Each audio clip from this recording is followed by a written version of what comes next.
तो दोस्तों आ चुके हैं और एक नॉलेजेबल वीडियो के ऊपर रिएक्शन लेकर।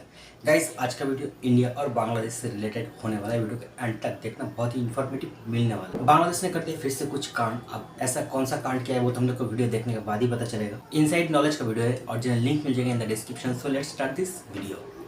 दोस्तों, बांग्लादेश ने एक बार फिर से भारत के खिलाफ जाकर एक बड़ा फैसला लिया है जिसका इम्पैक्ट भारत की इकोनॉमी पर काफी एडवर्स पड़ने वाला है। बांग्लादेश जो दुनिया का दूसरा सबसे बड़ा कपड़ा निर्यातक है, उसने अब अपने कपड़ा सामान को भारत के रास्ते ना भेजते हुए मालदीव से सीधे दूसरे देशों तक पहुंचाने का निर्णय लिया है। इस फैसले का भारत के एयरपोर्ट और पोर्ट्स पर भारी असर पड़ने वाला है। दरअसल बांग्लादेश जो भी अपने कपड़े को दूसरे देशों तक भेजा करता था, वह भारतीय एयरपोर्ट्स और बंदरगाहों के रास्ते ही अन्य देशों तक भेजा करता था और कई सालों से ऐसा ही होता हुआ आ रहा है। लेकिन अब बांग्लादेश ने नए तर्क देकर भारत से उनकी सप्लाई दूसरे देशों तक किए जाने पर रोक लगा दी है। आपको बता दें कि बांग्लादेश के अंदर हुए सियासी उठापटक में बांग्लादेश की जो टेक्सटाइल इंडस्ट्री है उस पर काफी ज्यादा इम्पैक्ट पड़ा। इसके अलावा कई हजार छोटी बड़ी कारखाने बांग्लादेश के अंदर बंद हो गए। इतना ही नहीं, कई विदेशी कंपनियां जो कि बांग्लादेश के अंदर टेक्सटाइल इंडस्ट्री में काम कर रही थी, उन्होंने भी अपने प्लांट्स को बांग्लादेश से निकालकर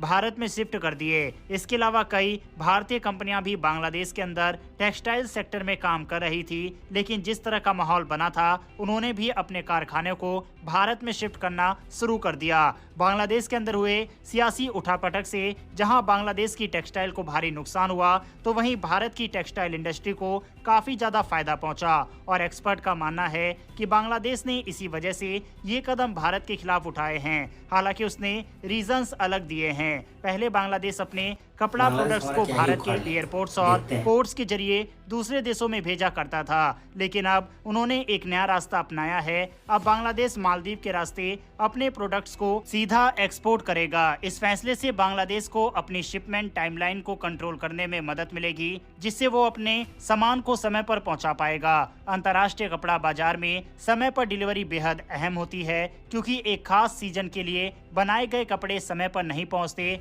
तो उनकी वैल्यू कम हो जाती है। ऐसा इस फैसले पर बांग्लादेश का कहना है। हालांकि इस फैसले का असर भारत के ऊपर कितना पड़ेगा, तो जैसा कि हमने पहले ही बताया कि भारत के एयरपोर्ट्स और बंदरगाहों को जो मुनाफा होता था इन सामानों को दूसरे देशों में भेजकर, वह मुनाफा भारत का घट जाएगा। हालांकि इस फैसले को लेकर भारतीय सरकार भी चिंतित है। सरकार ये समझने की कोशिश कर रही है कि इस कदम से भारत पर क्या और असर पड़ेगा और कैसे बांग्लादेश के साथ व्यापारिक सहयोग को मजबूत बनाए रखा जा सकता है। एक अधिकारी ने बताया कि बांग्लादेश के कई टेक्सटाइल एक्सपोर्ट ऐसे हैं जो भारत की कंपनियों के मालिकाना हक वाले फैक्ट्रियों में बनते हैं, तो ये हमारे लिए भी महत्वपूर्ण है। आपको बता दें कि बांग्लादेश की टेक्सटाइल इंडस्ट्री उसके कुल निर्यात का 80% है और जीडीपी का 13% हिस्सा इसी से आता है। ऐसे में उनके लिए टेक्सटाइल इंडस्ट्री की मजबूत सप्लाई चेन बनाए रखना बहुत जरूरी है। मालदीव ने भी समुद्र में एयर ट्रांसशिपमेंट सर्विस शुरू की है, जिसमें सामान को पहले समुद्र के रास्ते मालदीव लाया जाता है और फिर वहां से फ्लाइट के जरिए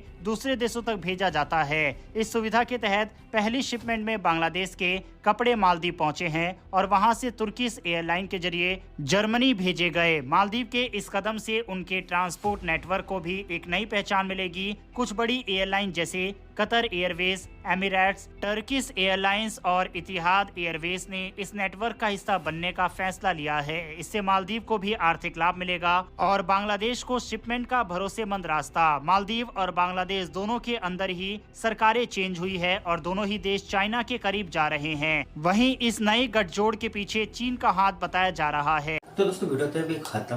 वीडियो ये था, तो बांग्लादेश ने ये जो कांड है इसको किया है। अब उसने अपने हित के लिए किया है गाइस, इसके ऊपर तो हम कुछ भी नहीं कह सकते। मगर दोस्तों बांग्लादेश ने ये जो स्टेप उठाया ना, इससे हमारे इंडिया का तो थोड़ा बहुत नुकसान होने वाला है, इससे कोई भी दो राय है नहीं। और वैसे भी ये तो होना ही था, क्योंकि आप लोग को पता होगा कि बांग्लादेश का जो सरकार है वो भी चेंज हुआ है और अभी इस टाइम बांग्लादेश में जो है एंटी इंडिया मूवमेंट बहुत ही ज़्यादा चल रहा है। और वैसे भी दोस्तों आप लोगों को पता ही होगा कि अभी इस टाइम बांग्लादेश में जो हिंदू रहते हैं उन लोगों के साथ क्या हो रहा है। उन लोगों को मारा जा रहा है, पीटा जा रहा है, उन लोगों का घर को आग लगाया जा रहा है, मंदिर को तोड़ा जा रहा है। ये जितना भी गतिविधि अभी इस टाइम बांग्लादेश में चल रहा है ना, इसके पीछे कौन है? पाकिस्तान और चीन। और बांग्लादेश एक के बाद एक ये जो एंटी इंडिया स्टेप उठा रहा है ना, इसका जो मास्टरमाइंड है वो कौन है? चीन है। चीन ही ये सब कुछ करवा रहा है। बांग्लादेश से। दोस्तों चीन को लेकर एक कहावत है कि ऐसा कोई सगा नहीं जिसको चीन ने ठगा नहीं। तो पाकिस्तान का हालत तो आप लोग को पता ही होगा, मालदीव का भी हालत आप लोग को पता होगा। अब बारी पता है किसका है? बांग्लादेश और नेपाल का। नो प्रॉब्लम गाइस, ये जितने भी उछलने हैं उछलने दीजिए।